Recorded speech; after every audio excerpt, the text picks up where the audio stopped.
Hey Matt, why is cash flow so important to investors? It's a good question.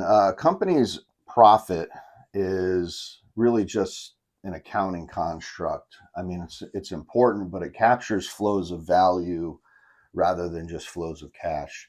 So sales and expenses are recognized regardless of when cash changes hands.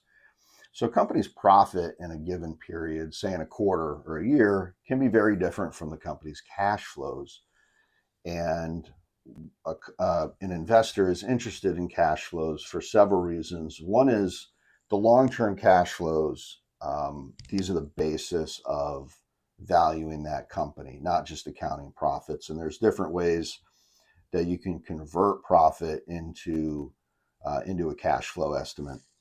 The other reason is cash flow tells you what's available to actually pay out to shareholders or to make interest payments or to reinvest in the company.